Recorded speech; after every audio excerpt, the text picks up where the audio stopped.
Saudações, nobres estudantes.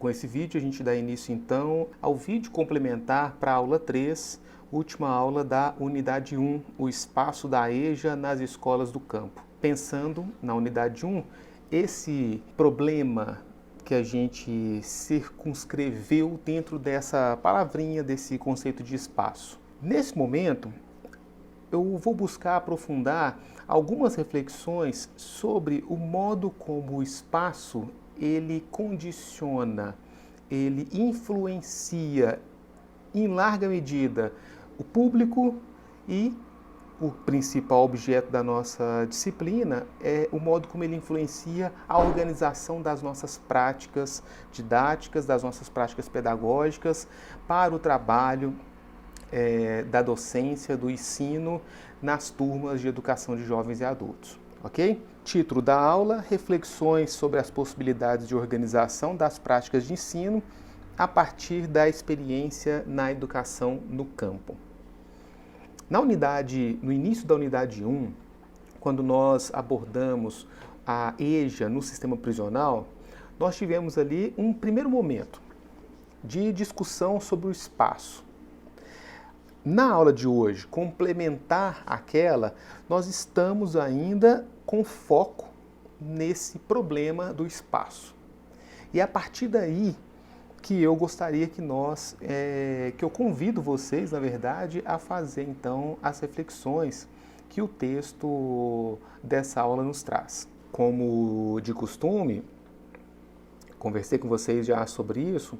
Todas as nossas aulas, nós iniciaremos elas com a apresentação de algumas questões problematizadoras.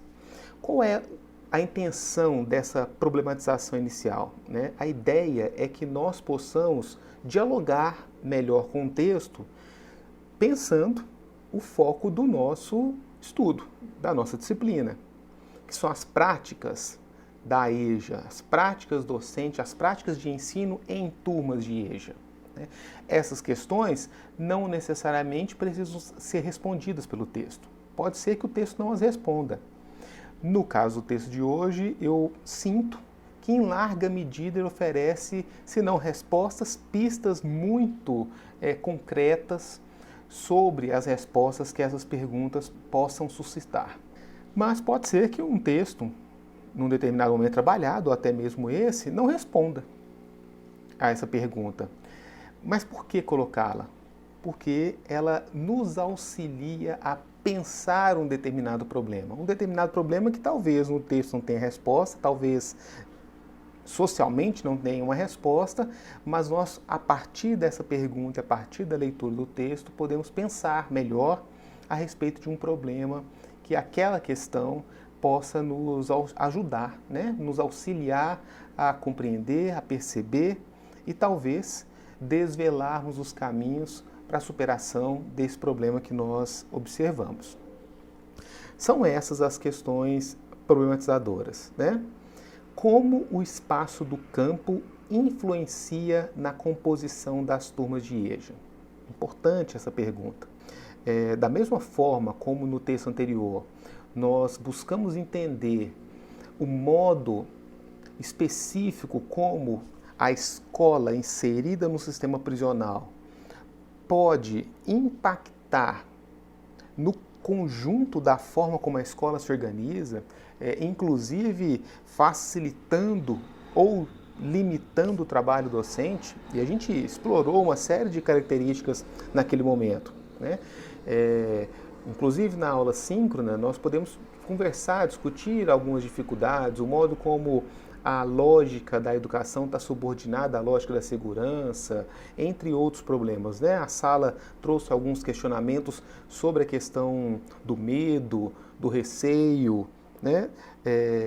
Inclusive do docente, da docente que na sala de aula pode sentir caso tome conhecimento daquilo que levou aquele sujeito a estar naquela condição de cerceamento da sua liberdade. No texto, e aí a nossa resposta ela não fugiu muito daquilo que o texto coloca, o texto não dá uma solução para isso, mas o texto revela que esse medo também está presente naqueles profissionais que lá trabalham.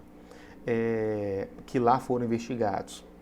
E o texto revela que existe uma proibição, existe um esforço de não se permitir que aquelas informações, que aquele tipo de passado, de verdade, seja revelada, né? Tanto uma proibição da parte dos docentes para com o tratamento que eles têm com os estudantes, que compõem as turmas de EJA no sistema prisional, mas até, como nós vimos, pelos familiares, que chega um determinado momento que eles também não querem mais serem atualizados daquele contexto no qual o ente querido, né, a esposa, o marido, está trabalhando. Pois bem, se o sistema prisional, se a escola inserida no sistema prisional condiciona, influencia em larga medida a organização das práticas didáticas no campo, nós podemos partir do pressuposto que isso também ocorre em alguma medida. Não só em relação às práticas educativas, mas inclusive também condiciona um perfil de sujeito que ocupa aqueles bancos escolares das turmas de EJA com a qual nós podemos no futuro trabalhar.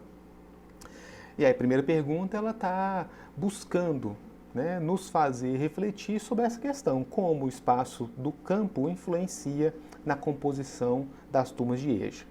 Segunda pergunta, qual elemento pode ser considerado pelo docente no planejamento de suas atividades de ensino que favoreça a elaboração dos sentidos pelos discentes relativos aos conteúdos estudados?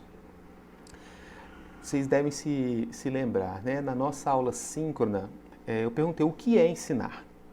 E a sala trouxe algumas respostas. A partir dessas respostas que a sala trouxe, nós inclusive tentamos conduzir uma reflexão sobre a atividade docente naquele espaço do sistema prisional. Eu completo. Se aquela era uma pergunta importante naquele momento, eu completo aquela pergunta. Lá, na aula passada, o nosso questionamento foi: o que é ensinar? E aí agora eu pergunto, né, o que é aprender? Ensino-aprendizado, essa unidade que é tão indissociável para a prática docente e para a formação da pedagoga, do pedagogo de maneira geral, né? Percebam, o que é aprender, né? O que é aprender?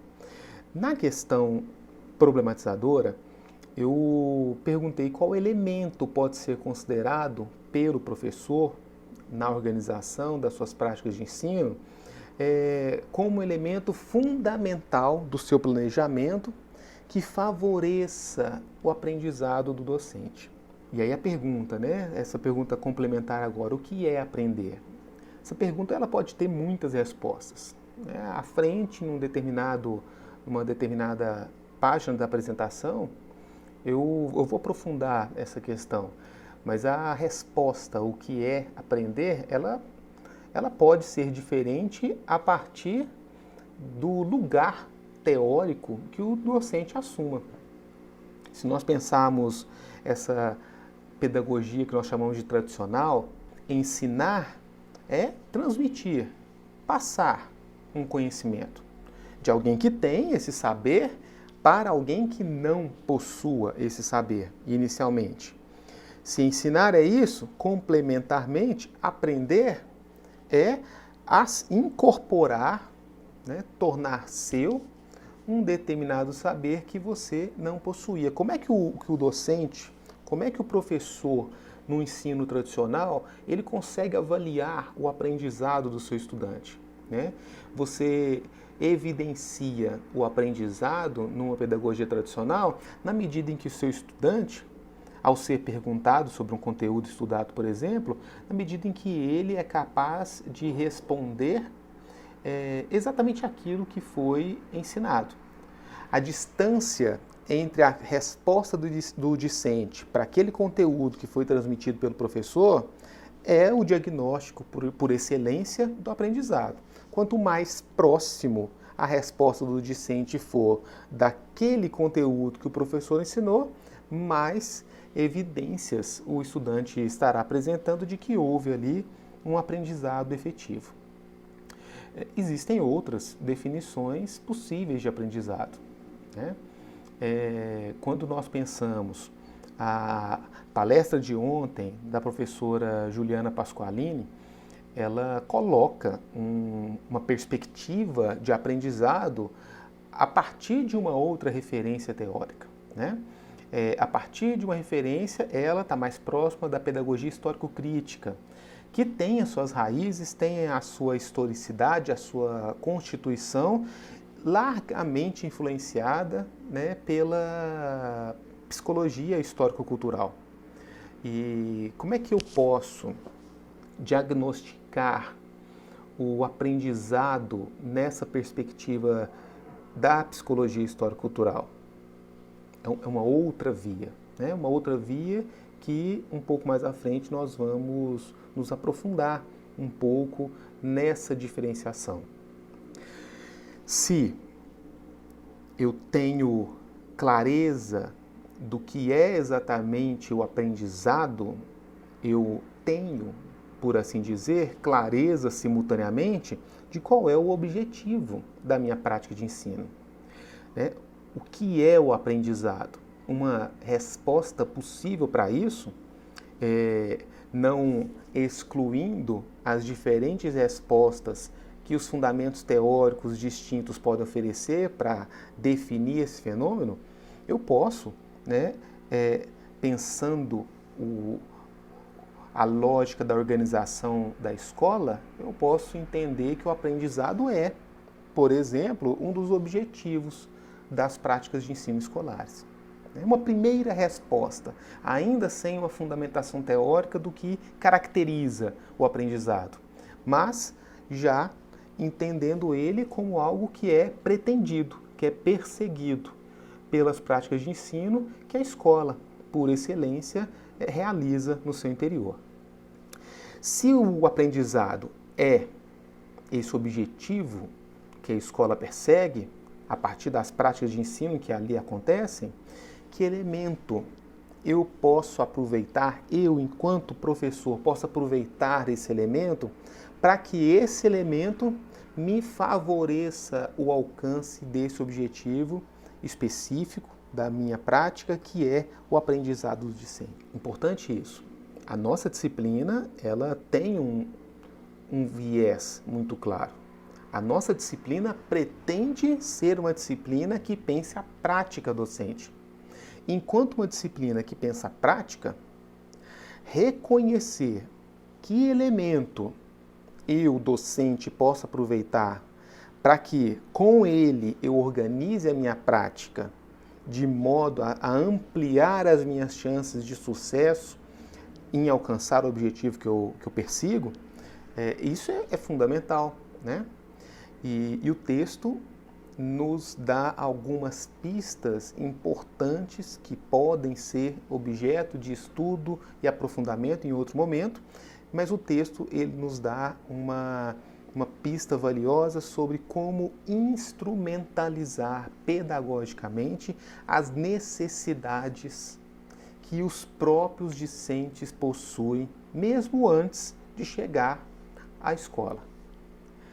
Se o professor conseguir reconhecer essas necessidades, é possível que, fazendo essas necessidades dos discentes se tornarem parte da organização das práticas de ensino, é possível que aquelas práticas de ensino, aproveitando dessa força da necessidade que os próprios discentes já possuem de alguma coisa, é possível que essas práticas de ensino sejam mais efetivas no objetivo de aprendizado que elas pretendem alcançar. Terceira pergunta: quais objetivos devem ser estabelecidos para as práticas de ensino-aprendizado? Colocamos isso, né?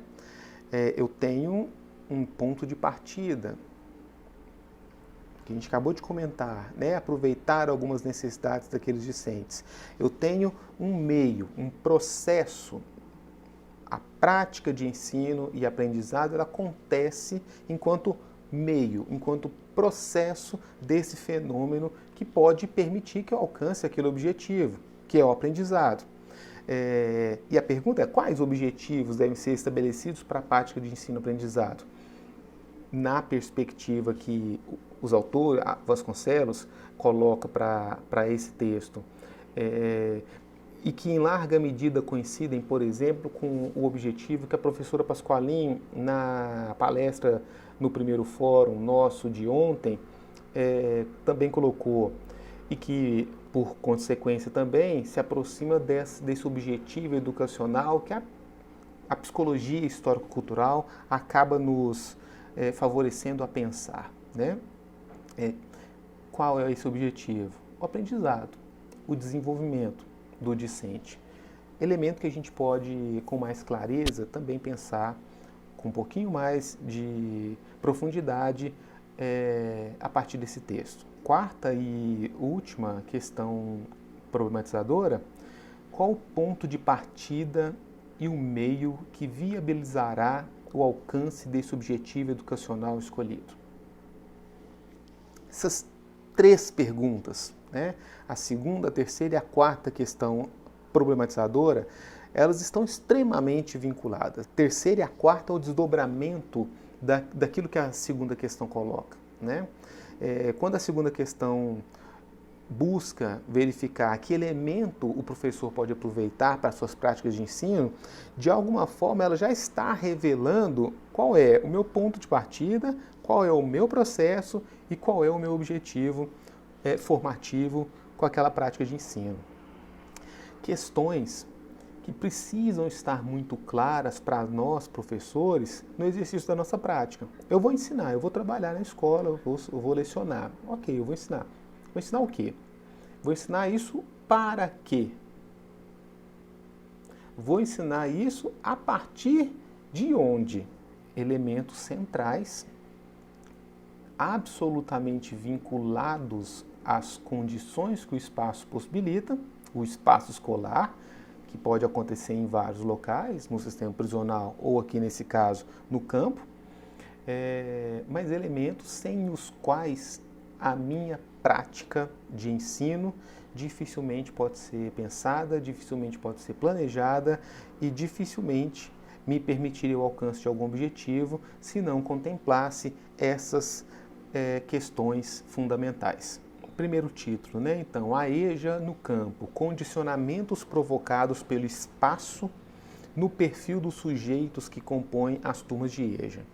Nós vimos no texto passado como o espaço, a escola que está inserida no sistema prisional, como ela nos coloca uma série de fatores próprios daquele espaço, né?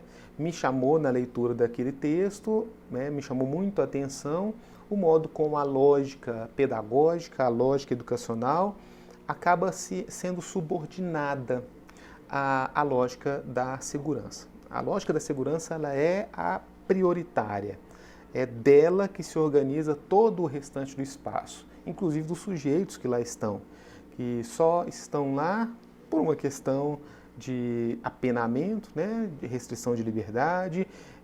Aqueles sujeitos se movimentam dentro da escola de uma maneira específica, que aquele espaço marca, há uma burocracia particular para que eles possam compor, aqueles sujeitos estão marcados, né, aquela turma composta por aqueles sujeitos está marcada por uma rotatividade própria daquele espaço, entre outras questões. Então, o espaço ele condiciona muitos fatores, inclusive o perfil dos sujeitos. Não é diferente no campo. Como a escola do campo e como as turmas de EJA no campo têm condicionada por esse espaço o perfil dos sujeitos que compõem essas turmas. No texto, a Vasconcelos ela mostra que os sujeitos que compõem essas turmas, eles vêm de um histórico de fracasso escolar. Eles são retidos 2, 3 anos nos ensinos iniciais, subitamente são promovidos para um ano seguinte, né, para o 6º ano, lá chegando continuam retidos por mais 3 anos, né? O que é retido? Né? Não conseguir aprovação nos anos que eles estão estudando, até que atingem a idade na qual a legislação permite a transferência desses estudantes, na maior parte das vezes a revelia da vontade deles, né? Acontece isso por iniciativa da escola, não necessariamente acontece por manifestação de vontade daqueles estudantes. Após atingirem lá os seus 15 anos, eles acabam sendo transferidos, na maior parte das vezes, para as turmas de educação de jovens e adultos. Então, a defasagem escolar, um histórico de vida marcado por uma contínua e aprofundada defasagem escolar, é um perfil daqueles estudantes que ingressam nas turmas de educação de jovens e adultos provenientes, né, ou ocupantes das salas de EJA no campo. O campo ainda coloca alguns outros fatores. Os estudantes desse espaço, eles possuem um baixo repertório cultural, uma dificuldade de acesso àquilo que as práticas letradas favorecem, né? Então percebam, em que espaços a leitura faz parte da nossa vida? A leitura faz parte da nossa vida, por exemplo, ao assistir um filme que seja legendado. A leitura faz parte da nossa vida ao ir num restaurante e ter que escolher ali uma opção dentro do cardápio. A leitura faz parte da nossa vida no modo como eu dialogo com outras pessoas continuamente pelo WhatsApp. A leitura faz parte da nossa vida no modo como eu rodo lá minha timeline no Instagram, no Facebook, e vejo os posts, vejo os memes, etc. A leitura faz parte da minha vida quando eu leio uma notícia num aplicativo de celular, por exemplo, Google Notícias. A leitura faz parte da minha vida na escolha do ônibus, um trajeto, ao procurar um endereço. A leitura está presente num cotidiano da minha vida. Algumas pessoas desenvolvem um hábito de leitura maior, né? Revistas, livros, jornais, etc. No campo, esse repertório cultural ele é mais limitado. Quantas pessoas no campo nós podemos dizer que possuem um efetivo acesso à internet? Quantas pessoas no campo nós podemos dizer que conseguem manter um consumo de bens artísticos e culturais frequente, né? Cotidiano, rotineiro? Por exemplo, assistir filmes na Netflix, assistir vídeos, documentários no YouTube, nem que sejam assistir vídeos de influencers que sejam, né?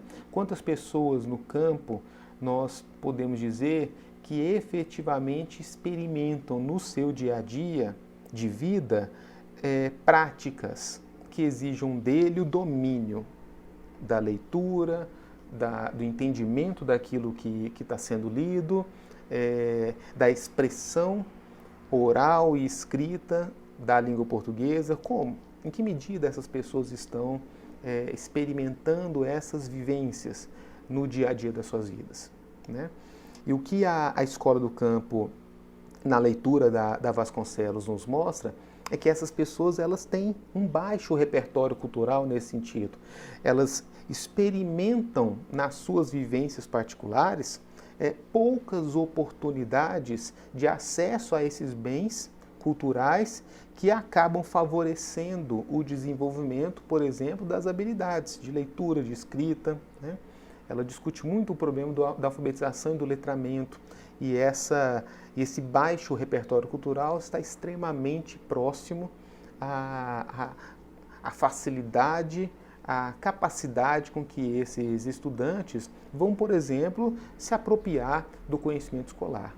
Eu vou convidar vocês a procurar no Google. Tem mais de um vídeo com o mesmo nome. Vocês vão procurar, eu recomendo que vocês assistam o vídeo que é uma apresentação, aquele tipo de show de televisão, de canais de televisão, que tem ali uma plateia ao mesmo tempo, né? Procurem no Google o causo da bicicleta. Causo com U mesmo. O causo da bicicleta. Vocês vão encontrar um senhor, né, chamado Geraldinho, e num programa televisivo, que isso deve estar lá no início da década de 80, ele conta um caso da primeira vez que ele decide andar de bicicleta, né? Ele é um trabalhador rural, você vê pela vestimenta, pelo chapéu, pela fala, ele conta com uma capacidade, né, muito surpreendente, né, de humor, como foi essa primeira experiência dele, trágica, de andar de bicicleta. Né? Por que eu estou trazendo o exemplo do Geraldinho? E sugerindo que vocês assistam esse vídeo.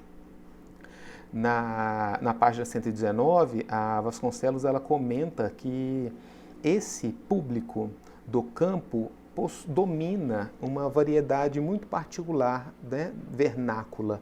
Existe um tipo de expressão da língua portuguesa muito particular que desse público, dessas pessoas que habitam, que crescem, que nascem e crescem, são educadas no campo. Essa qualidade, essa característica cultural desse povo cria na escola uma tensão, na medida em que esse repertório, essa variedade vernácula que eles dominam, ela é contraditória àquilo que a escola apresenta como qualidade de valor, né? Ao ensinar a língua portuguesa, ao ensinar a gramática, ao ensinar a forma, entre aspas, correta de se expressar na língua, essa variedade vernácula, ela no confronto com a escola, ela é dotada de um baixo prestígio.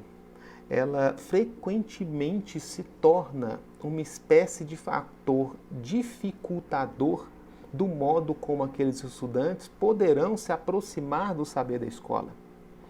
A vida deles é preenchida por um modelo, por um estilo, por uma estrutura de comunicação, de linguagem, de diálogo a partir da língua portuguesa. E a escola é como uma ilha para essas pessoas. Ilha que representa um único espaço no qual é exigido um domínio artificial para aquele público, da forma como se expressar, da forma como compreender, da forma como entender o uso da língua portuguesa. Observem isso, né? O professor, ele se torna um representante de um modo artificial de linguagem, de comunicação. Um modo que não representa nem metade, um modo que representa muito pouco no espaço da vida daquelas pessoas. Na medida em que eles se veem como pertencentes a um conjunto de valores, de práticas desprestigiada, o professor se torna automaticamente uma figura distante, uma figura incapaz de alcançá-los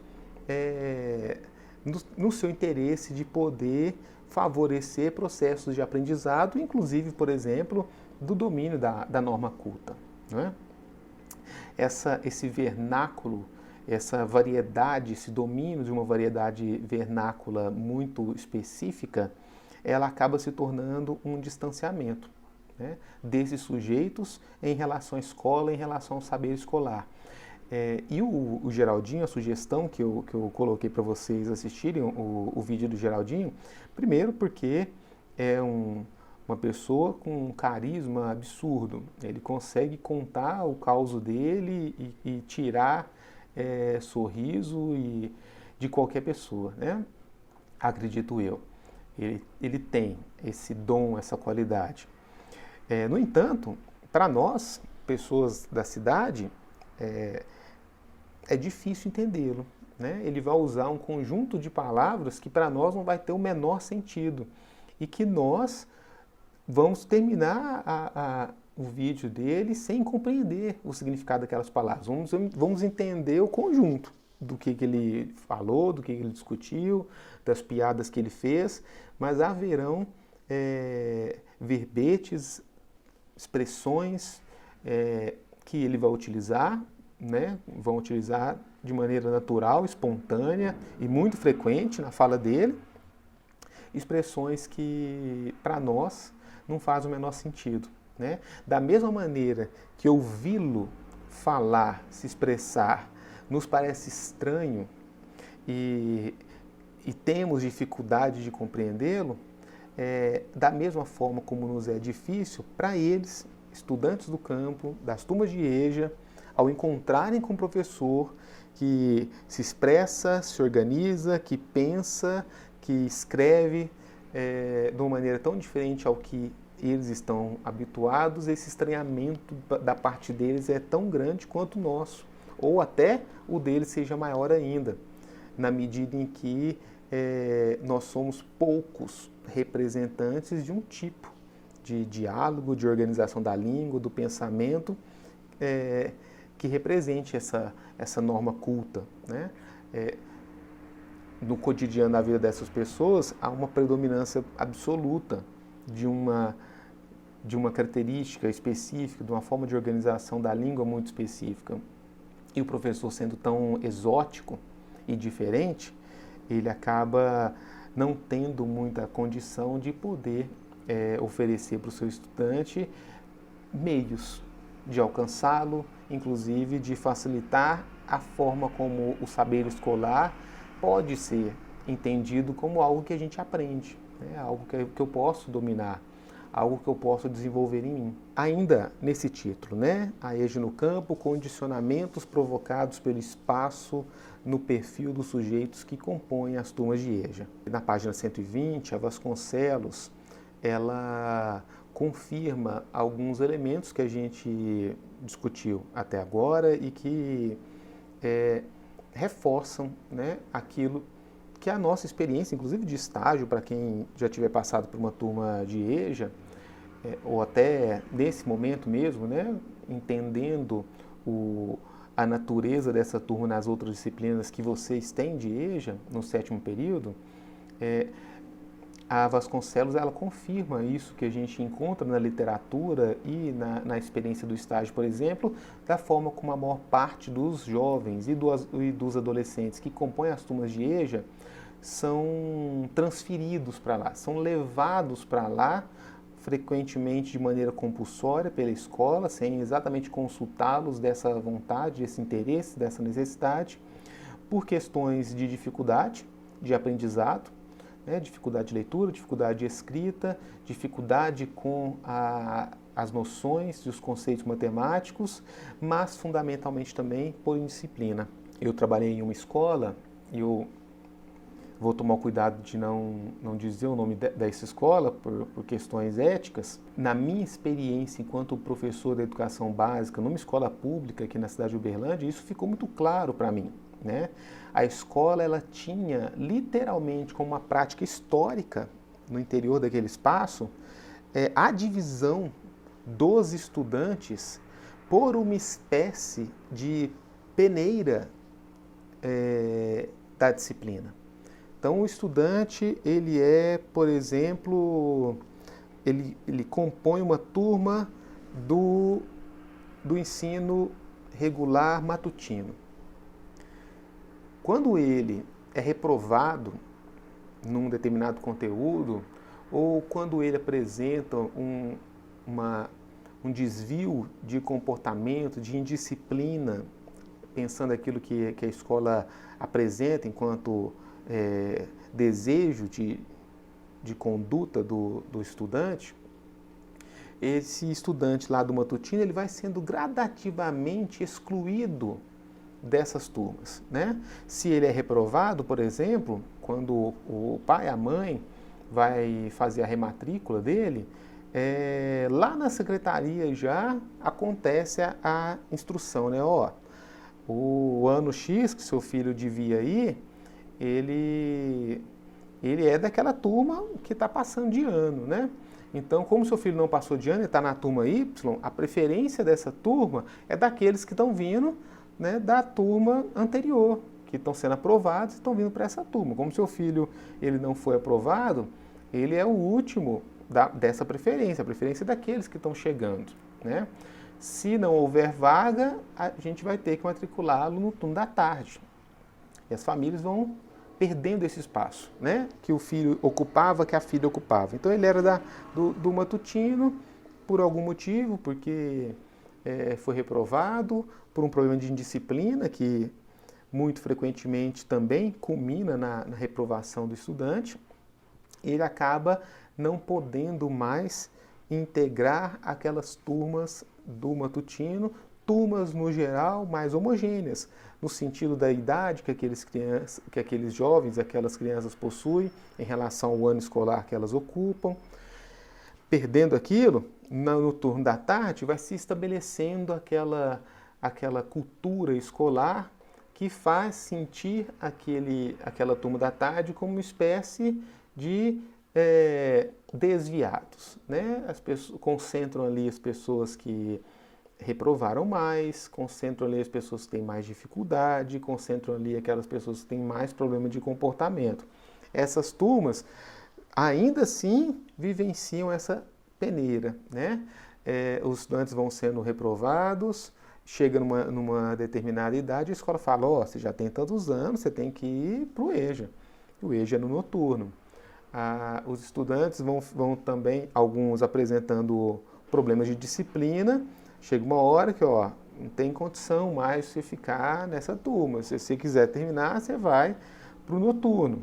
Aquelas pessoas que já têm a idade, já podem ir para o noturno, elas são inclusive incentivadas, né, por uma questão de tempo, de chegar e falar assim, aqui, se você ficar aqui no ensino regular, do jeito que as coisas estão indo, é possível que você vá bombar de novo. Olha só, você vai reprovar. E vai ficar aqui o ano inteiro para ser reprovado e passar de novo por isso aqui o ano inteiro. Se você for para o EJA, primeiro que o EJA é mais tranquilo, segundo que o EJA são 6 meses. Então, você vai entrar agora do início do ano lá, vai terminar o ano que você está, e no final do ano você já terminou o ano seguinte, porque a cada semestre lá você cursou um ano letivo. Olha que loucura, né? E aí a gente olha para o perfil da turma de EJA. Nós temos ali pessoas com características muito marcadas, pessoas que estão lá há 10, 20 anos sem entrar numa escola, sem sentar num banco de uma escola, pessoas, então, literalmente, que estão cumprindo aquilo que deveria ser o objetivo fundamental da EJA, né? Escolarizar aqueles que não tiveram essa oportunidade na idade adequada, mas também estão lá junto com aqueles estudantes compondo as mesmas turmas, aqueles outros que por dificuldades de aprendizado e principalmente por questões de disciplina foram sendo excluídos das turmas regulares, tradicionais, até que culminam, até que alcançam uma idade em que a escola os leva compulsoriamente a compor aquele grupo, aquela turma específica de EJA, né? Até com esse argumento de que eles poderão ir embora da escola mais rapidamente, porque lá na EJA vão encontrar uma formação reduzida, né? Que o ano letivo pode ser completado em um semestre, então no decorrer de um ano ele consegue passar por 2 anos letivos completos. A Vasconcelos, ela encontra isso, né? Ela diz isso, a maioria de jovens e adolescentes da EJA são transferidos do ensino regular por apresentarem dificuldades de leitura e escrita, de letramento matemático e também por indisciplina. Isso na página 120. Né? Ela continua um pouco à frente. Boa parte do alunado da EJA não desenvolve hábitos de leitura. Alunos adultos não são alfabetizados, na sua grande maioria. E os mais jovens, apesar de serem alfabetizados, apresentam grandes dificuldades de leitura e escrita. Essas pessoas ocupam a mesma sala. Né? Tanto aquele que não tem domínio do código, não é alfabetizado, quanto aquele que, apesar de dominar o código, apesar de já ter vivido o processo de alfabetização, não entende, né? Não é letrado.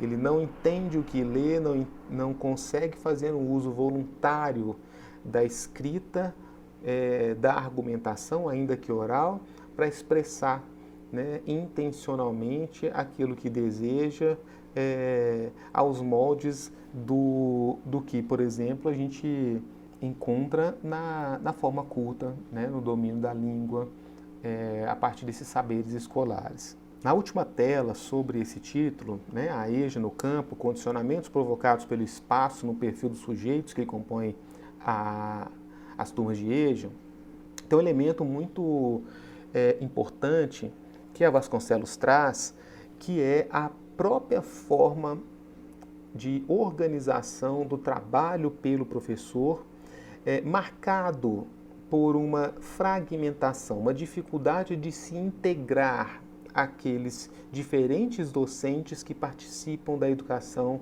das turmas de jovens e adultos, né? E a Vasconcelos, ela mostra até a forma como, na formação docente, os educadores, os professores em formação, não desenvolvem na sua formação essa habilidade de poder trabalhar com um currículo integrado. Isso marca um dos motivos dessa fragmentação. Os professores vão trabalhando individualmente os seus conteúdos, não dialogando com os demais outros e criando, consequentemente, maiores dificuldades para que esses estudantes compreendam que esses conteúdos comunicam entre si, que eles podem, lá na língua portuguesa, se beneficiarem, por exemplo, de habilidades que vão ajudá-los na matemática, na compreensão, por exemplo, de um problema matemático, que a leitura e a interpretação daquele problema poderiam facilitar o entendimento do uso do saber matemático para resolver aquele problema. Os estudantes não acabam desenvolvendo essa habilidade de fazer um uso de um saber escolar da forma como ele se coloca na realidade. A gente olha para a realidade, não existe a história separada, por exemplo, da química. Se a gente avalia a história do Ocidente, o domínio das habilidades químicas, por exemplo, da elaboração, da formação, da produção da pólvora, faz grande impacto na forma como as sociedades se organizam. O desenvolvimento da penicilina, lá pelos saberes da medicina, da saúde, estão extremamente conectados aos modos sociais, como as práticas médicas, a ideia de saúde é estabelecida, enquanto saúde é entendida enquanto um conceito que é essencialmente social, né? Então, na realidade do planeta, do mundo, da sociedade em que nós vivemos, os diversos saberes se entrecruzam. No entanto, o mundo apresentado a partir desses saberes da escola, que se deriva das práticas docentes nas turmas de EJA no campo, esses saberes, eles estão fragmentados pelo modo particular como cada professor trata de maneira fragmentada a sua própria disciplina, não favorecendo que os estudantes os percebam na forma como eles se manifestam na realidade de fato, né? Isso dificulta, em larga medida, que eles possam entender de fato aquele saber. Pois bem, né, não podemos perder de foco a ideia, ou pelo menos o norte, que marca a nossa disciplina. O grande problema dela é pensar a prática, né? A prática docente nesse contexto marcado por turmas de educação de jovens e adultos. A Vasconcelos, ela aproxima diferentes instituições, ela está discutindo a EJA, mas frequentemente ela se aproxima de práticas de ensino e aprendizado que são distintas, por exemplo, das turmas de EJA que estão enfrentando a alfabetização, né? Por exemplo, as turmas de EJA dos primeiros anos do ensino fundamental. Por que eu digo isso? Porque em vários momentos do texto ela comenta o LEDOC, né? A Licenciatura em Educação do Campo. Então, existe um curso superior que forma professores para a educação no campo. Esses professores dos cursos de licenciatura em educação do campo, eles possuem um perfil. Esse perfil que a Vasconcelos observa, ela mesma afirma, e por isso ela faz a aproximação desse público, desse perfil de estudantes com o público que ocupa as salas de aula das turmas de EJA no campo. Existe, na opinião dela, essa semelhança. E não é à toa que é a partir dessa semelhança que ela verifica e a partir das atividades de ensino e aprendizado desenvolvidas no LEDOC, que apresentaram maiores resultados, né, de alcance dos objetivos educativos, dos objetivos escolares, não é à toa que ela, a partir desses sucessos, né, que a prática docente apresentou em algumas turmas do LEDOC, ela consegue buscar essa generalização, buscar uma forma de sugerir pistas, vias, nas quais os docentes das escolas regulares, né, das escolas de educação básica, ensino fundamental e ensino médio, possam fazer uso dessas estratégias para poder melhorarem as práticas de ensino e os resultados educativos em turmas de EJA no campo de maneira geral, não necessariamente limitada àquela experiência inicial do curso de licenciatura do campo. E o olhar dela, da mesma forma como na palestra da professora Juliana Pasqualin de ontem, ela colocou esse dado ao responder uma pergunta que foi feita a ela, né? O olhar dela é de psicóloga, ela fala de um determinado lugar, né? Aí eu estou falando aqui, eu sou psicóloga, eu vejo o mundo, né, a partir desse prisma. Apesar da fala de quem fala ter um lugar social, né, a pessoa fala de um lugar que ela ocupa, né, não é porque ela é psicóloga, a fala dela é de uma psicóloga, que não sendo psicólogos nós não possamos aproveitar aquilo que ela expõe.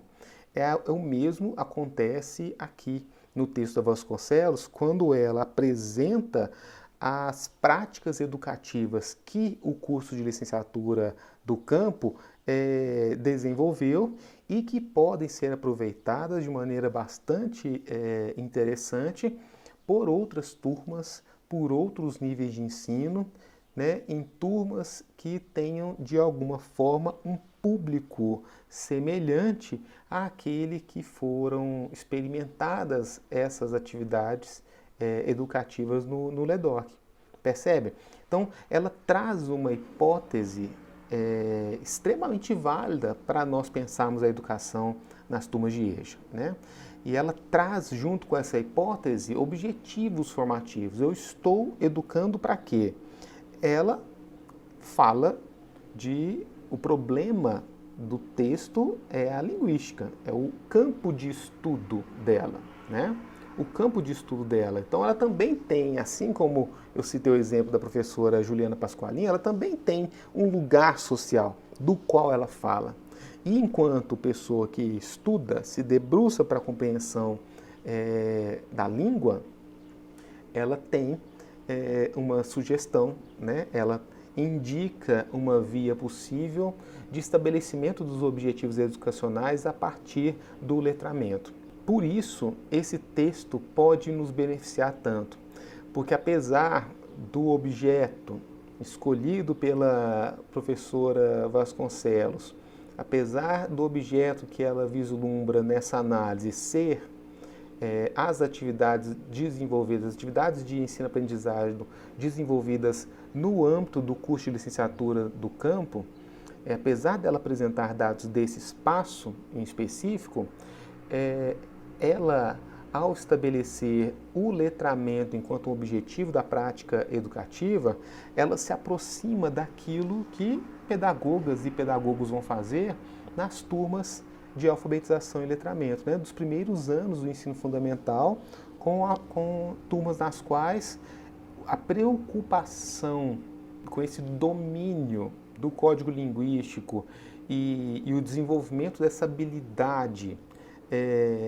específica de fazer uso desse código da maneira como convier para o atendimento das necessidades de cada um, isso é um problema, uma parcela do desafio educacional que, tanto lá no DEDOC quanto nas turmas de EJA de alfabetização, parecem ser compartilhados, né? E aí a ideia, quando eu pergunto, o que é aprender, né? Lá no início, tentando completar aquela pergunta da aula passada, né? Quando eu perguntei o que é ensinar, aí agora eu pergunto o que é aprender. Vai depender, né? A pergunta vai depender do contexto e da fundamentação teórica que eu assumo. Se você se vincula a uma pedagogia tradicional, o aprendizado, ele pode ser verificado na maneira como o estudante repete a resposta o mais idêntica possível àquilo que foi apresentado pelo professor no conteúdo das aulas. O estudante que reproduz exatamente igual, né, na sua fala aquilo que foi dito pelo professor, ele mostra sinais de aprendizado. Na minha educação, que foi marcada, né, por uma estrutura muito tradicional do modo de ensinar e aprender, não fazia muita diferença se eu estava entendendo aquilo que eu estava aprendendo. O importante era que eu respondesse adequadamente aquilo que me foi perguntado. Então, não era as avaliações que eu fazia, por exemplo, não verificavam se eu, enquanto estudante lá da terceira série na época, né, mais ou menos, não estava no foco daquelas questões verificar se eu assimilei adequadamente o conceito de quantidade. Se eu elaborei em mim os sentidos adequados que me fazem pensar as proporções das quantidades. Entender que isso é 5, né, que isso se refere a um volume de quantidade, mas que esse 5 pode ser pensado em relação.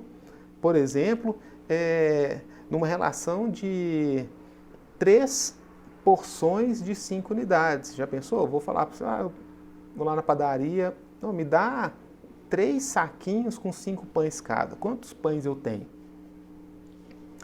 Uma noção de quantidade que está vinculada a uma ideia de proporção trabalhada com essa quantidade, né? E aí não fazia parte das avaliações naquela época eu entender o docente não tinha nas avaliações meios de verificar se eu compreendi, se eu elaborei em mim sentidos adequados em relação à proporção.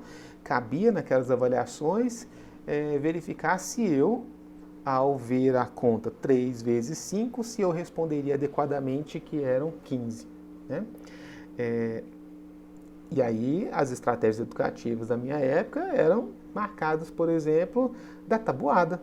De você pegar todo dia, mais de uma vez ao dia, inclusive, e ficar cantando a tabuada, até que ela, de tantas repetições feitas, de tantas vezes na sala de aula ter sido cantada, eu poderia, na hora de um exercício, tanto vezes, repetir aquela musiquinha e chegar na resposta que eu queria, né? Observem. Esse é o aprendizado numa perspectiva da escola, da pedagogia tradicional. O estudante evidencia que aprendeu na medida em que ele repete, que ele reproduz a resposta igual àquele conteúdo que foi passado pelo professor. O aprendizado na perspectiva da psicologia histórico-cultural, por exemplo, que a professora Juliana Pasqualin, na palestra de ontem, indicou, né, ainda que numa perspectiva da pedagogia histórico-crítica, não é. Né? Os objetivos educativos nessa pedagogia em específico e nessa psicologia histórico-cultural em específico, não é que o estudante seja capaz de repetir aquela informação que ele recebeu do docente, mas que o estudante seja capaz de, no processo de aprendizado escolar, desenvolver habilidades em si que antes ele não possuía. Habilidades que podem ser psíquicas, né? Formas de pensamento, por exemplo, de organização, da percepção, da memória, da vontade, do controle da própria conduta, da internalização dos próprios saberes escolares, mas habilidades que também podem ser comportamentais. Quando a Vasconcelos faz essa aproximação entre o LEDOC, né, o curso de licenciatura em Educação do Campo, e as turmas de Educação de Jovens e Adultos, o que ela está tratando, ainda que esteja falando desse lugar de pesquisadora preocupada com a língua, né, com a linguística, o que ela coloca, né, ainda que ela esteja ocupando esse lugar social, é a importância de que os processos de ensino-aprendizado consigam estabelecer enquanto objetivo o desenvolvimento de saberes e habilidades que antes não eram do domínio, não eram da capacidade daqueles estudantes que chegaram na sua turma, por exemplo, né? E o letramento é apresentado nesse sentido como uma dessas habilidades que os estudantes, ao ingressarem nas turmas diversas, lá do LEDOC, ou na aproximação que ela fez nas turmas de EJA, o letramento não é uma capacidade que esses sujeitos apresentam. Pelo contrário, se a gente pensar os adultos que ela citou, que chegaram à educação de jovens e adultos no campo, grande parte deles nem alfabetizado é. Os mais jovens, apesar de alfabetizados, não conseguem compreender o que leem e não conseguem, consequentemente também, fazer um uso intencional da língua na forma como eles se expressam, né, oral ou textualmente. Olha que curioso isso, né? Quando ela traz essa reflexão sobre o letramento, ela nos indica uma forma de compreendermos se a nossa prática de ensino realmente está sendo capaz de estabelecer um processo de aprendizado e desenvolvimento dos estudantes com os quais nós nos relacionamos. E ela coloca isso na forma como aqueles saberes, ao serem ensinados e ao serem apreendidos, né, pelos estudantes, ao aprender esses saberes, os estudantes eles podem desenvolver algo que antes eles não davam conta. Por exemplo, ler e compreender o que leram.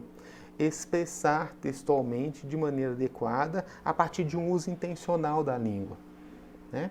Escreva um texto em primeira pessoa, escreva um texto em terceira pessoa, do singular, do plural. O como, né? Percebam, eu posso estabelecer uma forma e eu posso, a partir dessa forma, dar conta ou não de me organizar textualmente no intuito de atender a essa intenção inicial. O letramento foi, nesse sentido, um dos objetivos que a educação pode assumir na sua prática didática, na sua prática pedagógica.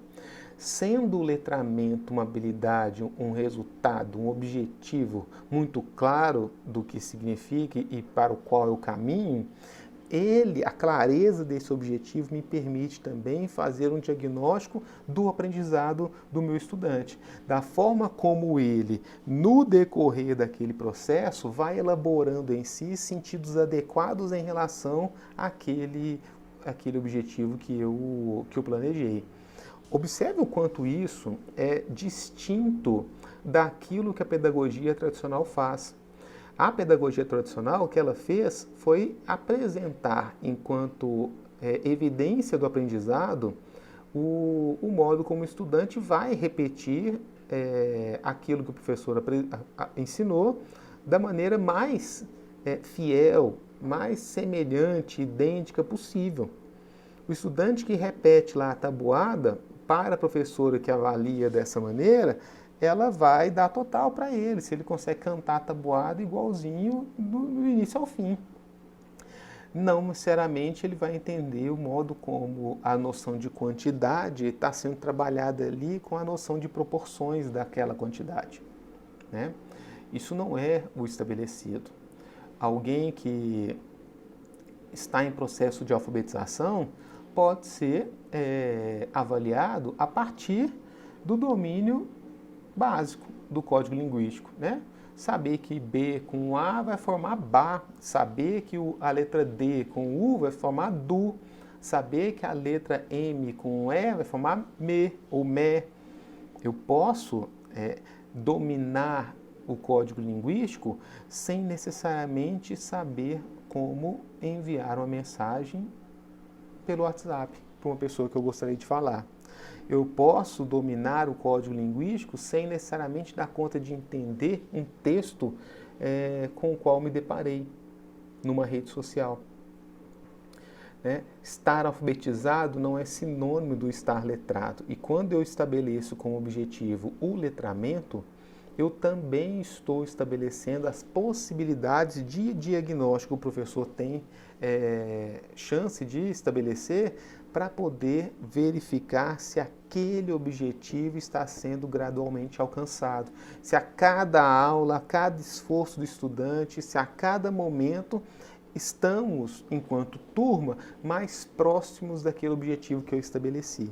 Se eu tenho, então, esse objetivo claro para mim, docente, eu tenho já bastante estabelecido aquilo que as três últimas perguntas, né, a pergunta 2, aquelas questões problematizadoras 2, 3 e 4, tinham apresentado para nós. Eu já tenho esse horizonte bem desenhado para mim. Né?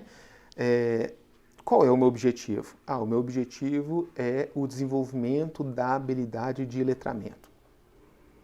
Aprender sobre o código linguístico precisa ser acompanhado de um processo de desenvolvimento de uma habilidade nova que aqui nós estamos ilustrando, exemplificando como o letramento.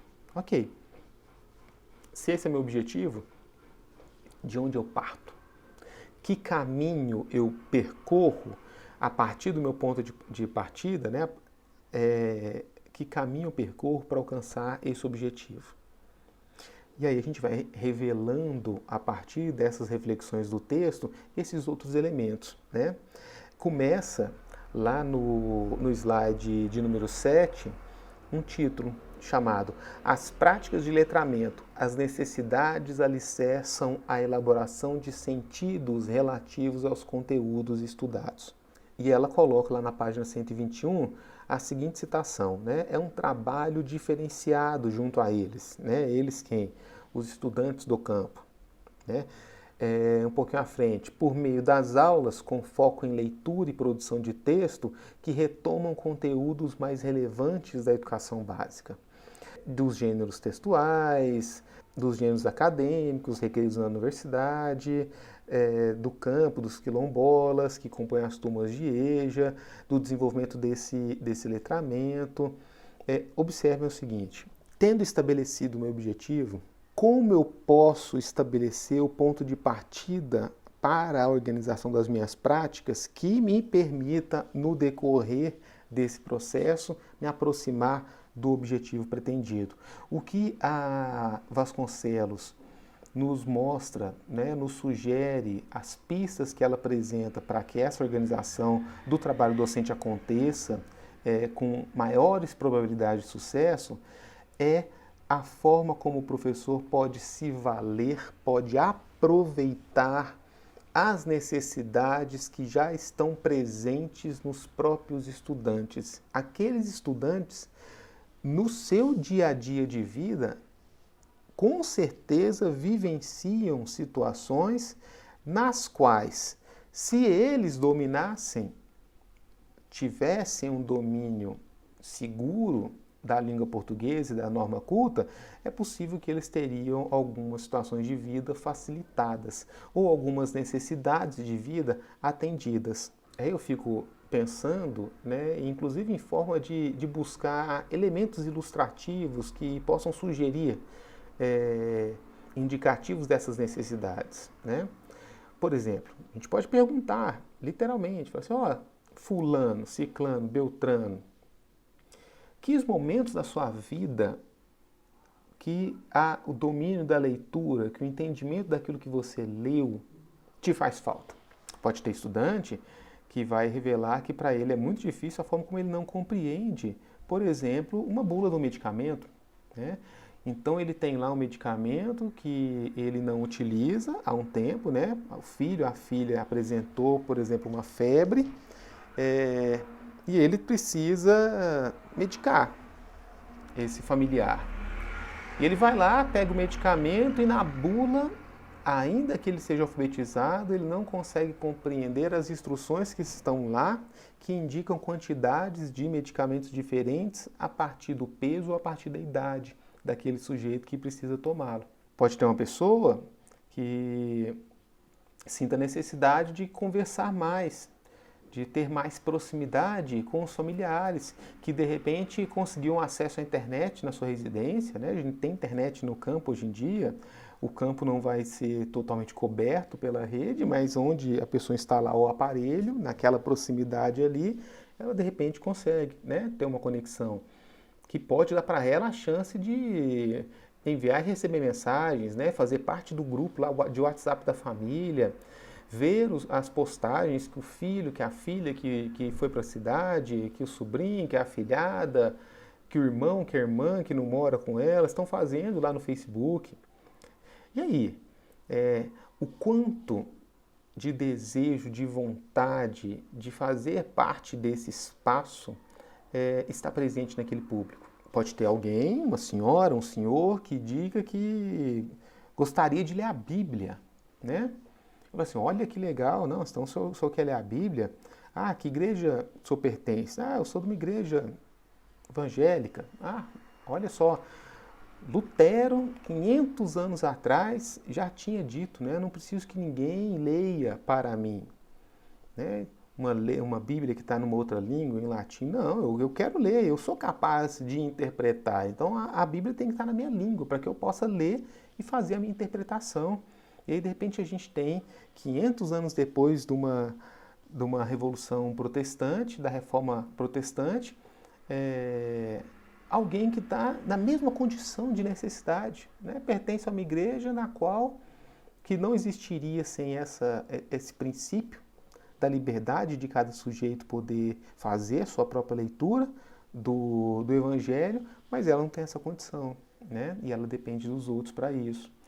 E para ela, será que ela, essa pessoa, né? Para ela, essa pessoa se desse conta dessa habilidade, e aí?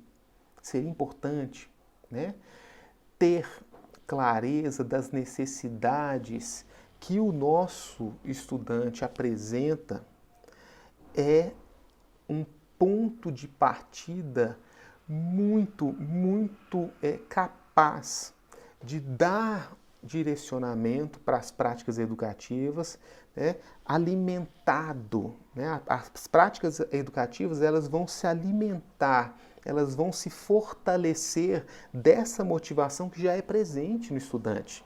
O estudante talvez não entenda a forma como entender a conjugação de verbos pode fazer sentido na vida deles. Mas eles podem entender a forma como não saber conversar com as pessoas no grupo da família, não saber ler os recados que estão lá, ser o último a entender alguma coisa que foi passada. Ah, mas você não viu na mensagem?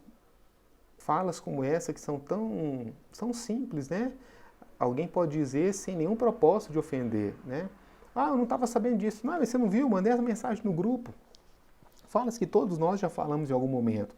Mas se você lida com uma pessoa ainda que alfabetizada, mas com baixo domínio de entendimento da língua, isso pode ser um fator de dor, né? E talvez no interior da pessoa a grande motivação dela para estudar poderia ser um melhor acompanhamento disso. O docente sensível a essa necessidade, ele pode aproveitar a necessidade que já existe no estudante para fazer com que as práticas de ensino e aprendizado contemplem essa necessidade, de modo que esse processo aconteça abastecido, fortalecido daquela necessidade que o discente já tem, né? Por isso, vasculhar, né, isso, né? Qual é a sua necessidade? Quando é que te faz falta? Quando é que você percebe que você precisaria disso, dessa habilidade? Vamos perseguir esse resultado juntos, então, para que você não experimente mais essa necessidade? Já pensou se você tivesse medicado sua filha errado? Podia ser para menos, né? E aí o remédio não fazia o efeito de baixar uma febre, por exemplo. Podia ser para mais e acabar que o que era uma febre vire um problema ainda maior. E aí, como é que sai correndo para alguém, para um hospital, quando você está no campo, quando talvez não tenha um veículo, uma facilidade de locomoção, né? Como é que eu vou fazer? Não é importante ter a capacidade de ler aquela bula e saber ajustar a medicação adequadamente? E aí, no dia seguinte, poder procurar uma ajuda dentro daquilo que está possível. Mas, do nada, pode haver limites. E aí, aquele saber, aquela habilidade podem ser fundamentais. E aí, percebam, né? A gente tem, então, o que aquela segunda pergunta, aquela segunda questão problematizadora nos colocava. A primeira, vamos tentar fazer um histórico, né? A primeira nos questionava sobre qual é, né, o impacto, qual é o condicionamento que o campo, esse espaço do campo, nos estabelece no modo como se constitui o perfil dos sujeitos das turmas de EJA. Então, o nosso ponto de partida dessa reflexão de hoje ainda foi o conceito principal que orienta a nossa unidade 1, o espaço. Agora, a questão 2, a questão problematizadora 2, a 3 e a 4, ela nos colocava ou nos incentivava a refletir sobre esses três aspectos, né? Quais eram os objetivos formativos, o ponto de partida que eu, enquanto professor, preciso estabelecer para dar início à organização das minhas práticas educativas e as próprias práticas educativas enquanto meio que une, né, que aproxima o meu ponto de partida, me conduzindo até o mais próximo possível do objetivo formativo que eu estabeleci, né?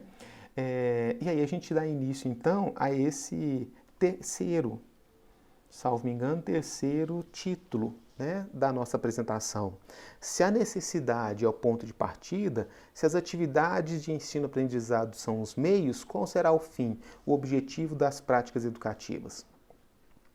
E aí a gente volta, então, naquilo que diferencia as várias fundamentações teóricas, né? Qual que é o objetivo da educação?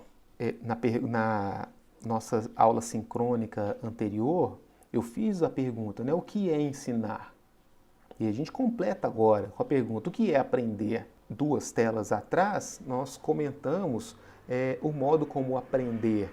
Na perspectiva histórico-cultural, ela não é só reproduzir uma resposta adequada, né? Não é só reproduzir aquela resposta que seja o mais idêntica possível ao que o professor ensinou, né? Como eu aprendi, por exemplo, a tabuada, repetindo. O professor ensinou que 3 vezes 5 é 15, então sempre que me for perguntado 3 vezes 5 eu tenho que dar conta de dizer que é 15. Como é que eu vou decorar que 3 vezes 5 é 15?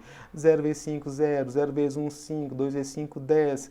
E aí repetir, até que quando alguém me fizesse a pergunta, imediatamente a resposta pudesse ser reproduzida por mim, independente de eu ter compreendido ou não a noção de quantidade e o trabalho com proporções das quantidades, né?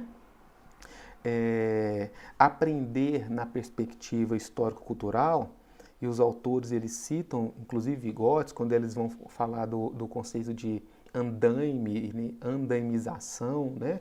Construir um edifício por etapas, né?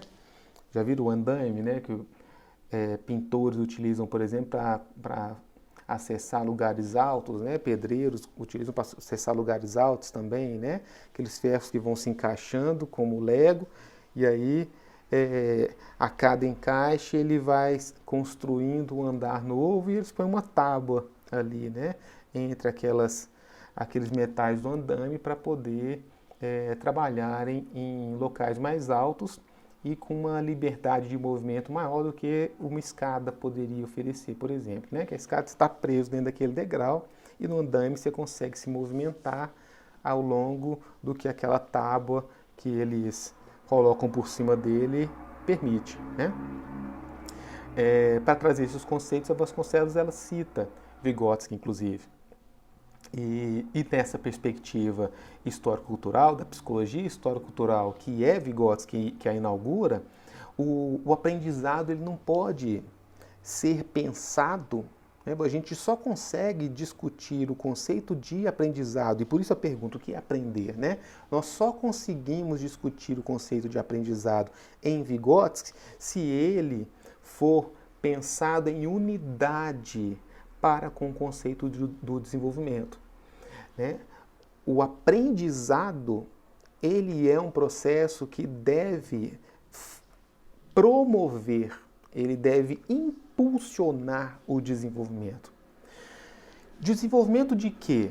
De habilidades, né? De funções psíquicas que antes não eram presentes. Funções, habilidades essas que, uma vez desenvolvidas, permitem ao sujeito a capacidade de enfrentar e resolver problemas que antes ele não dava conta. Que problema? Ler uma bula e saber como é que eu administro a proporção adequada de medicamento para o meu familiar que está com febre. Isso é um problema, né, que a vida coloca para aquele sujeito. Saber ler e entender as discussões do grupo de família. Eu quero lá tem uma piadinha, lá tem uma reunião marcada para a gente encontrar em algum lugar no final de semana, um jantar de família, um almoço de família do domingo. Lá tem essas coisas tudo, eu não consigo acompanhar, alguém tem que me ligar para contar, né, o que está acontecendo, porque eu não entendo. Isso é um problema. É um problema que a vida coloca, um problema que só é passível de ser resolvido, de ser enfrentado e resolvido por aquele sujeito estudante, na medida em que ele domina a habilidade, por exemplo, que nós estamos chamando aqui de letramento, né? Na medida em que ele psiquicamente desenvolveu a capacidade de trabalhar no plano mental aqueles conceitos, aquela lógica da língua portuguesa. Para a psicologia histórico-cultural, o aprendizado só pode ser compreendido a partir, né, ou melhor, só pode ser compreendido na unidade que ele estabelece com o desenvolvimento. Pelo aprendizado, o estudante tem que dar conta de desenvolver habilidades e conhecimentos. É esse o fenômeno que marca o grande objetivo educacional nessa perspectiva nossa, né? E que esse título tá trazendo, né? Se eu vou partir das necessidades, se eu vou estabelecer processos de ensino-aprendizado, para quê? Onde eu vou chegar? O que eu estou perseguindo? O que eu vou buscar?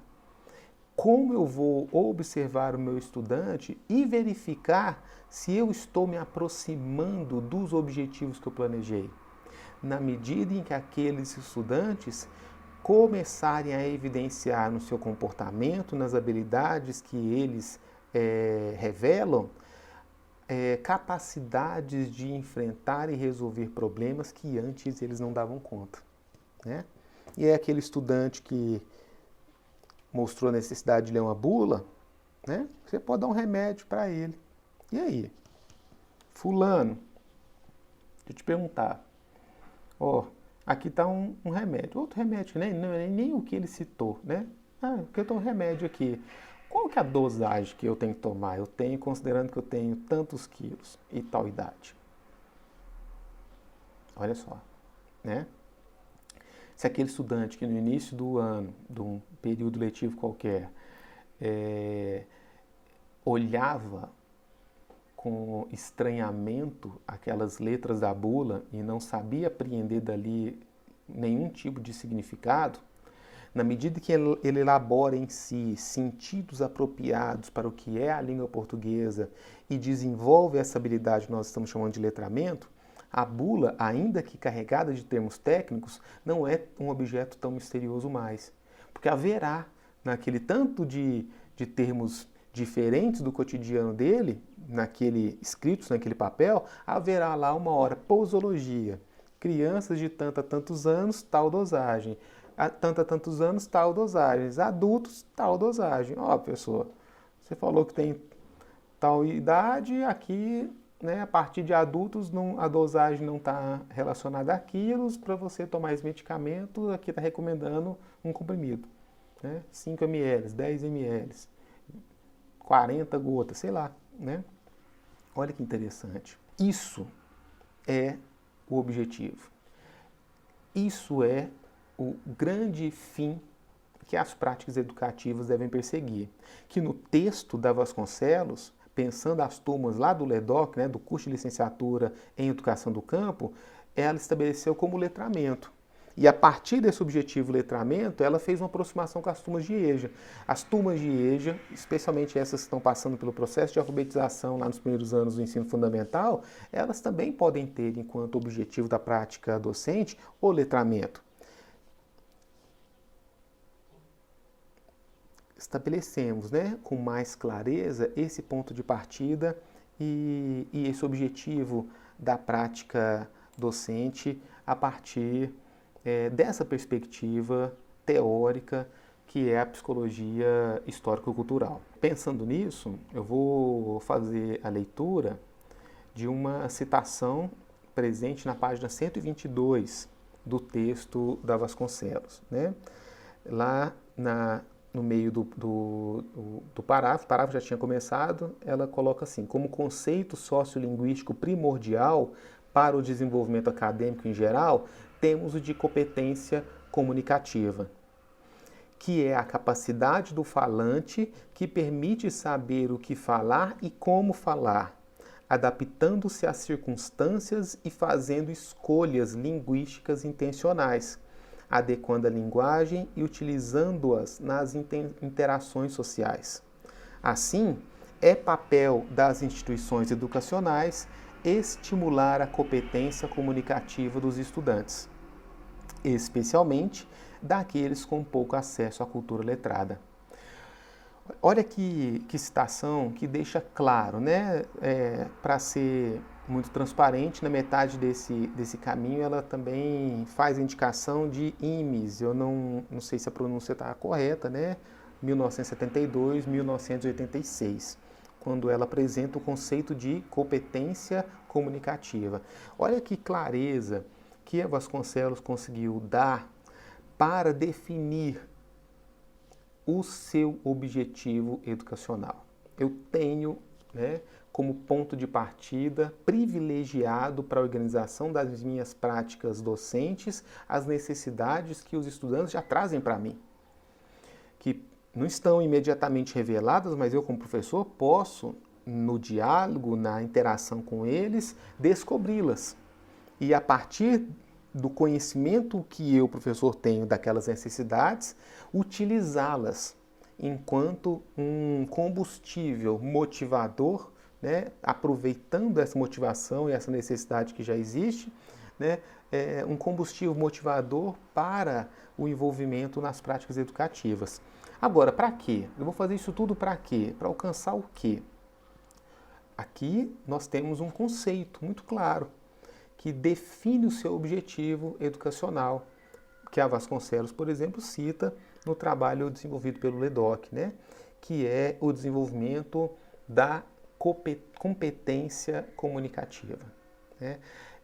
Fazer uso intencional, né? Fazer escolhas linguísticas intencionais que adequem a linguagem às condições de interação social nas quais elas se fazem necessárias. Tendo clareza, tanto desse ponto de partida quanto do objetivo que eu pretendo alcançar, né, ela cita, ainda na mesma página 122, o modo como essas práticas de letramento desenvolvidas, né, no contexto da escola, elas favorecem, elas proporcionam aos estudantes a oportunidade de interagir, de trocar, de experimentar, de refletir, de intervir na sua realidade, usando, né, intervir na realidade a partir do uso daquele saber com os quais ele entrou em contato na escola e por meio do ensino que o professor apresentou, né? Quando nós fazemos a pergunta, o que é aprender, nós, numa perspectiva histórico-cultural, percebemos que não é possível pensar o aprendizado sem que ele esteja acompanhado do desenvolvimento. O aprendizado e o desenvolvimento são, nessa perspectiva, uma unidade sem a qual a gente não consegue pensar o fenômeno educacional. Ok, agora, né, como ele se dá?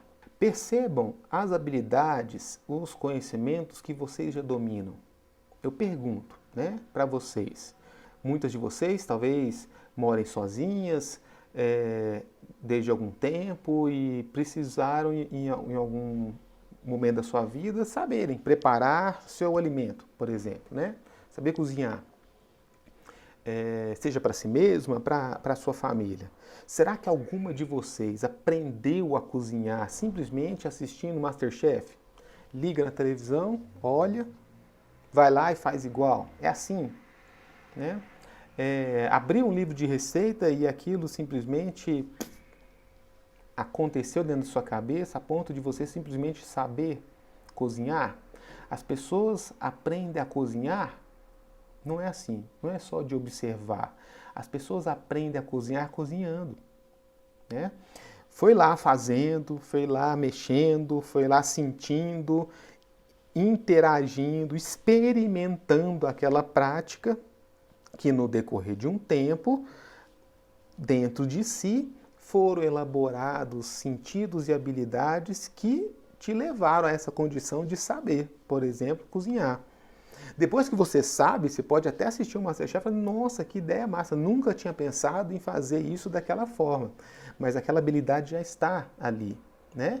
Eu podia usar outro exemplo, né? Dois que eu gosto muito de usar dentro de sala de aula é esse do cozinhar e do dirigir, por exemplo. Ninguém aprende a dirigir só olhando para alguém dirigir ou pegando o manual de como um carro funciona, não, né? A pessoa aprende a dirigir dirigindo. Por mais que num determinado momento ela faça uma aula abstrata e teórica sobre como funciona os pedais ali, como é que é o câmbio, o que é o acelerador, o que é o freio, o que é a embreagem, apesar que na autoescola no momento ela pode ter uma apresentação abstrata e teórica do que são aqueles componentes do carro, é só sentando no banco do motorista e fazendo todo aquele procedimento acontecer que você vai aprender a dirigir, né?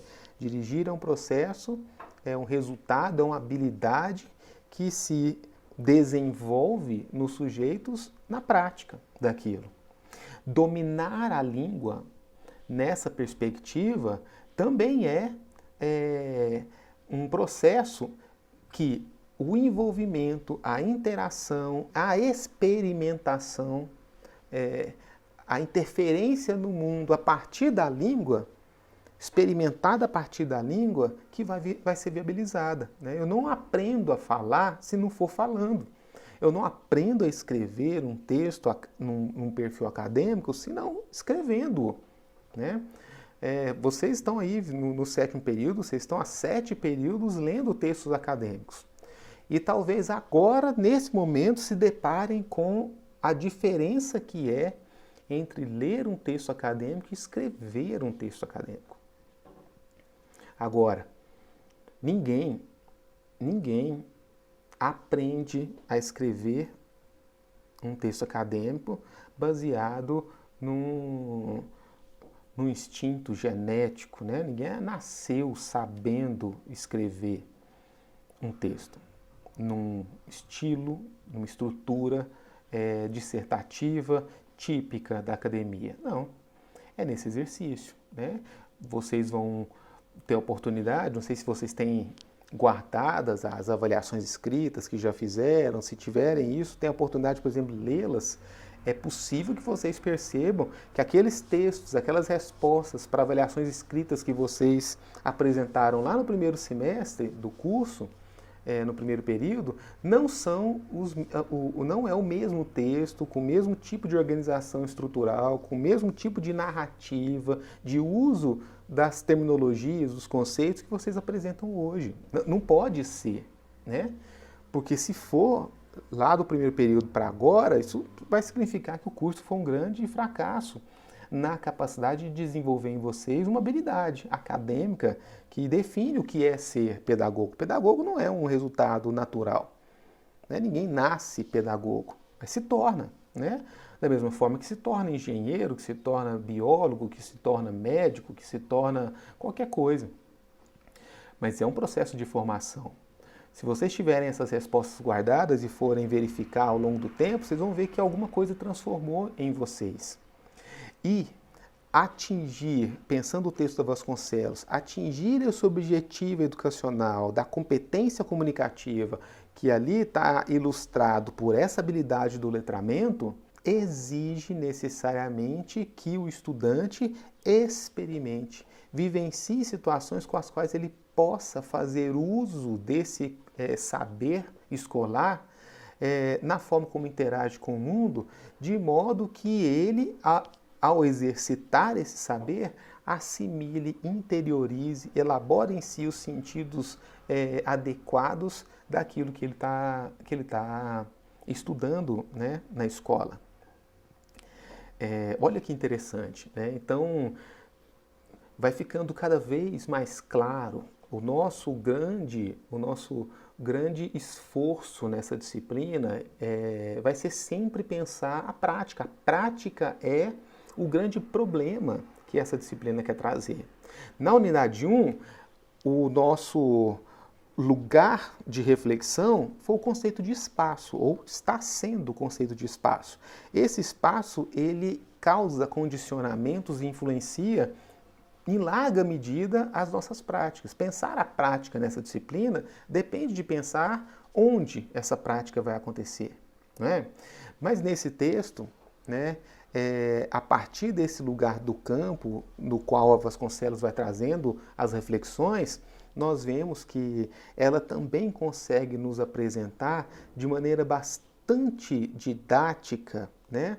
E que nós podemos aproveitar muito para os objetivos dessa disciplina, a forma como eu consigo estabelecer das necessidades presentes no meu estudante o meu ponto de partida para a organização das minhas práticas de ensino. Eu tenho no meu ponto de partida, eu preciso ter nesse ponto de partida clareza de onde eu quero chegar. Eu quero chegar, por exemplo, no que ela apresentou, eu quero alcançar a competência comunicativa. Eu quero desenvolver a habilidade de letramento do meu estudante, enquanto objetivo, enquanto fim desse processo, né? Dessa relação de ensino-aprendizado que as práticas educativas estabelecem do professor com seus estudantes. Agora, se eu tenho ponto de partida e se eu tenho esse objetivo, o como fazer? Uma pista, um indicativo extremamente valioso, que se faz presente nessa perspectiva teórica é o modo como a vivência dessa experiência, né, de interação, de sentir o uso daquele conteúdo é fundamental para que essa habilidade seja gradualmente desenvolvida, né? Isso não é, por exemplo, um cuidado que se faz presente numa perspectiva tradicional, né, do ensino tradicional, essa pedagogia tradicional. Lá, a resposta final, definitiva e correta já é apresentada desde o início.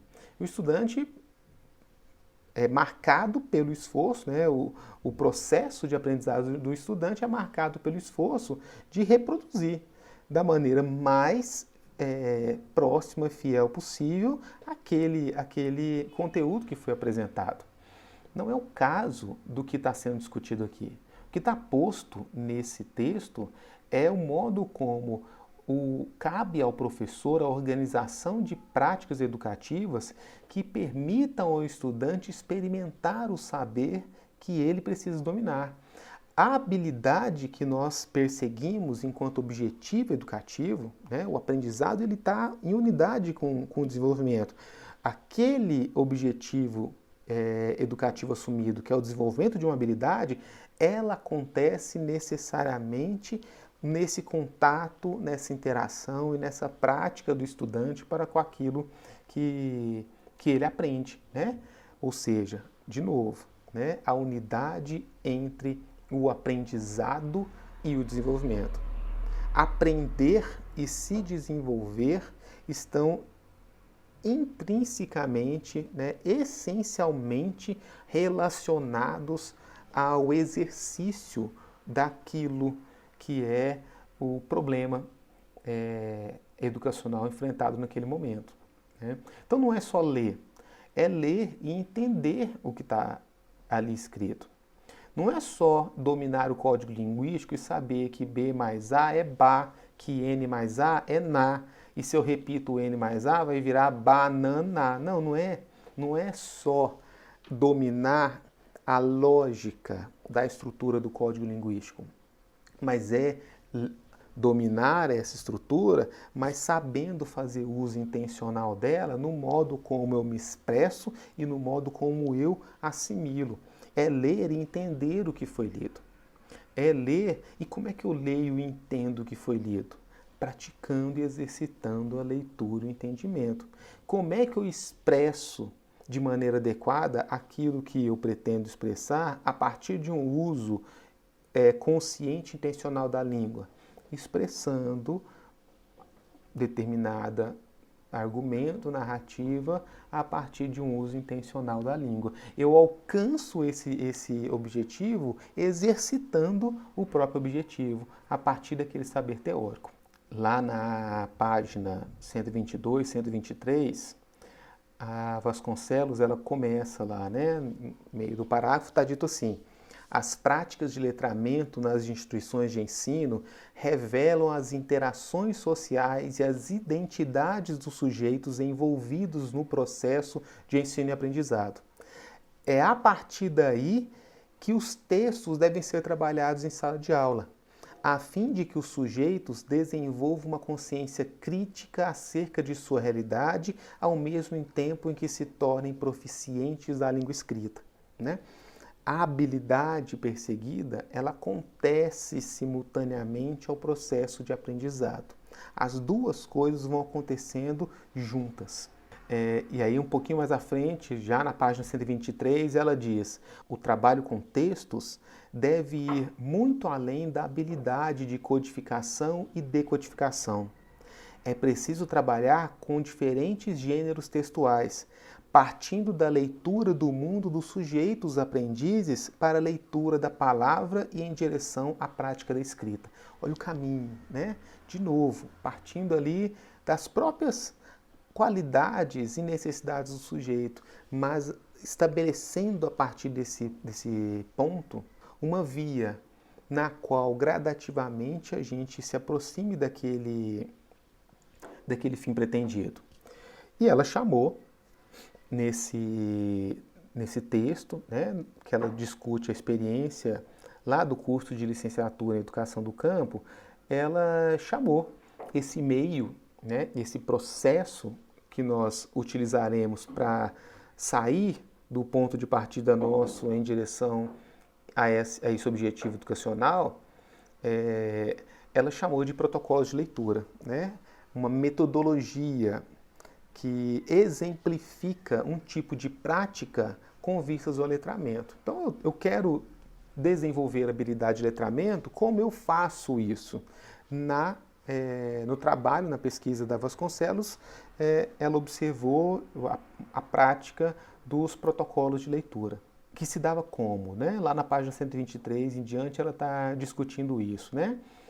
Uma técnica de leitura que objetiva, através de perguntas indiretas, obter dados sobre os processos do leitor no momento da leitura, fazendo-o refletir sobre o texto lido e sobre as estratégias de leitura que levam em consideração as pistas textuais.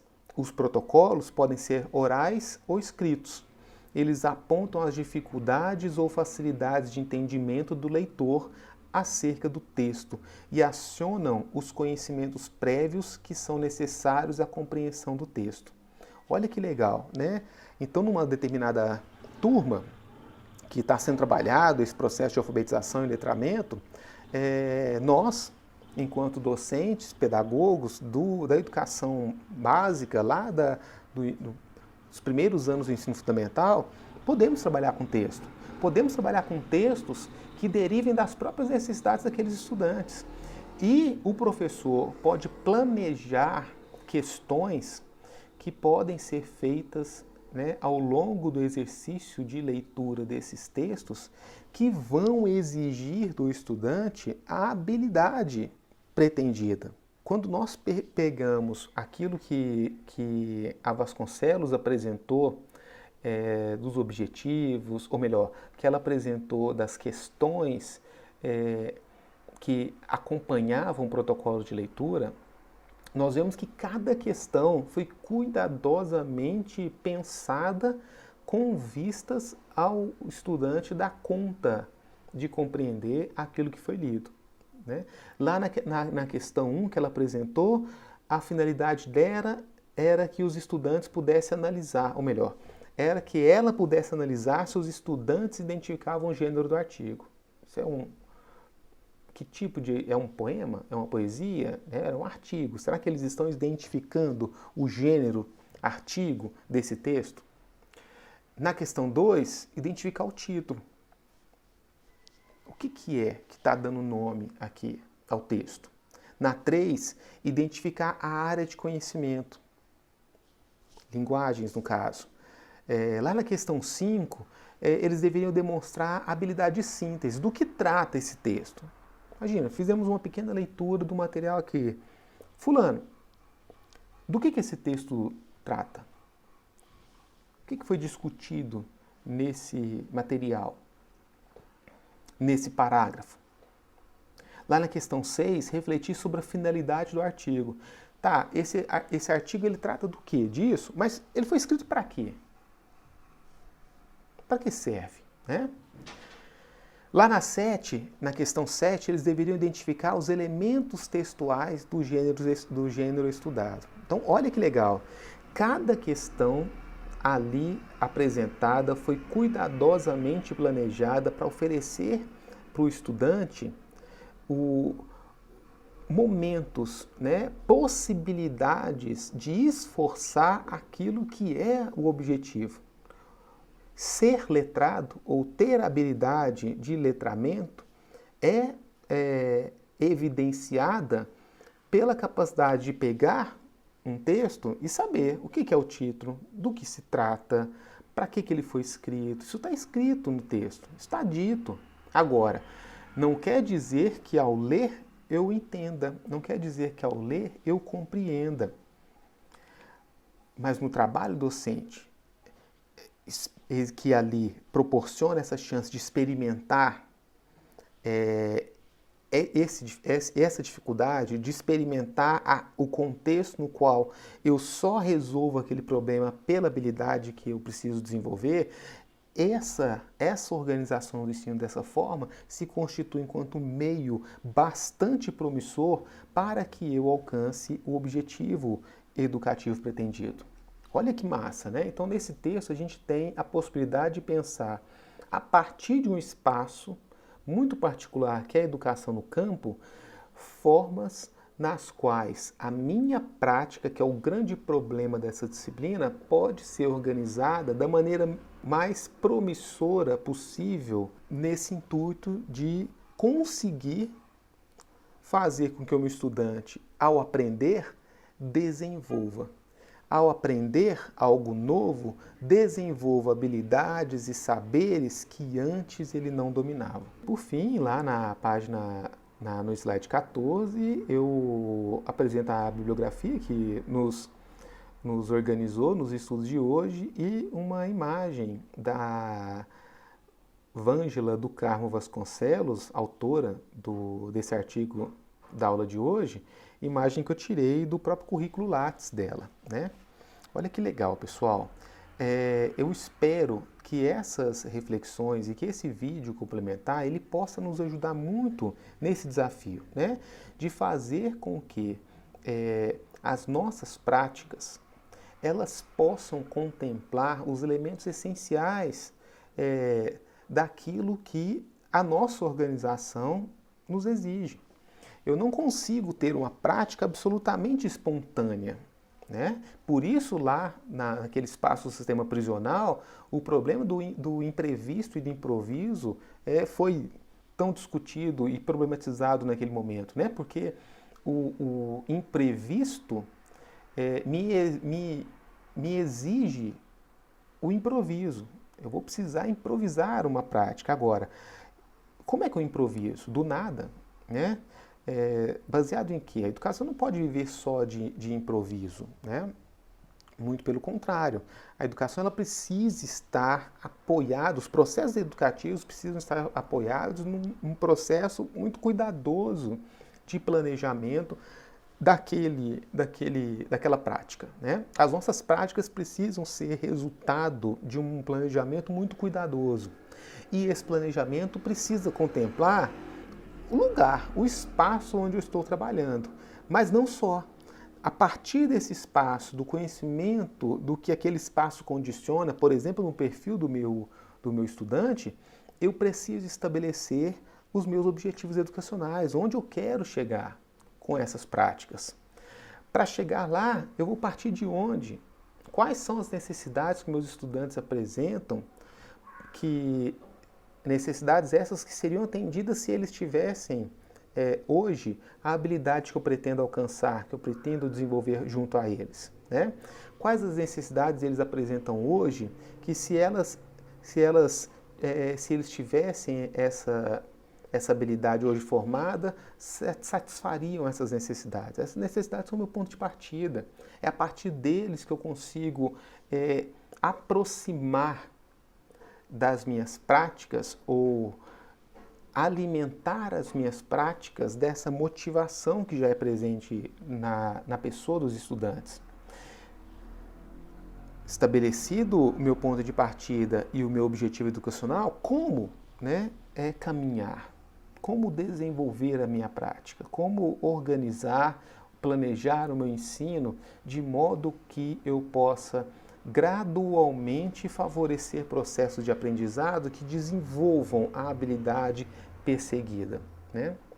O texto ele nos dá muita possibilidade de podermos pensar isso, né? De podermos explorar na teoria formas ilustrativas que exemplifiquem experiências já, né, ocorridas com outros sujeitos, em outros lugares, em outros espaços e com outras finalidades, mas exemplos que me ajudam a pensar, né, formas particulares como o meu ensino pode ser, né, organizado, me ajudam a pensar aquilo que vai me ajudar a servir, a avaliar dia a dia, né? Estabelecer diagnósticos do aprendizado para que eu possa, na minha prática, saber se eu estou aproximando, se existe algum problema que aquela turma revela que eu preciso resolver para dar andamento. Como professor, como é que eu vou avaliar o aprendizado do meu estudante? Vai ser só com a reprodução da resposta correta, como na pedagogia tradicional, no ensino tradicional? Ou eu vou ser capaz de avaliar o processo de aprendizagem do meu estudante na medida em que ele revela ter em si sentidos elaborados mais sofisticados acerca daquele conteúdo que nós estamos estudando e também revela o desenvolvimento de habilidades mais sofisticadas do que aquelas que eles possuíam antes e que são confirmadas na capacidade crescente daqueles estudantes em resolver problemas que antes eles eram totalmente incapazes de responder. Elementos valiosos para os nossos estudos e que eu espero possam ser de grande inspiração para a nossa disciplina e, em especial, para a forma como nós também precisamos desenvolver em nós a capacidade de organizar a nossa prática. Vou sentar, cada um de vocês vai sentar um dia de frente ao computador, provavelmente, para pensar, agora eu tenho que planejar o meu ensino para uma determinada turma. O que eu vou levar em consideração? Né? Eu espero que o espaço, é a nossa última aula discutindo a unidade 1 e o problema do espaço, eu espero que o espaço no qual aconteçam as práticas de ensino seja um conceito, né, um termo que esteja nas suas preocupações enquanto docente. Eu espero que as habilidades, o aprendizado em unidade com o desenvolvimento de novas habilidades também seja. Né? Eu quero que eles aprendam. Como é que eles vão aprender? Eles vão aprender no sentido de desenvolver que tipo de conhecimento e que tipo de habilidade, de comportamento. Como que eu posso diagnosticar, mensurar que aquele ponto A, o ponto de partida, não é mais o lugar onde eles estão e eles estão no lugar agora, ao longo desse desenvolvimento da minha prática, que é mais próximo daquele lugar B, né, que é o meu objetivo, que é o lugar onde eu pretendo alcançar. É isso, meu povo. Esse vídeo vai ficar disponível para vocês, completando então essa unidade, né? Aprofundando aquilo que de repente nos nossos encontros sincrônicos a gente não consegue fazer, mas nos permitindo que os limites que essa estrutura excepcional de pandemia, de ensino remoto, de parte síncrona, parte assíncrona poderia nos impor. Né? Aqui eu acho que a gente consegue ampliar essas discussões, aprofundar um pouco mais as reflexões teóricas e garantir da melhor forma uma formação com a melhor qualidade possível. Tudo de bom para vocês, até a próxima aula.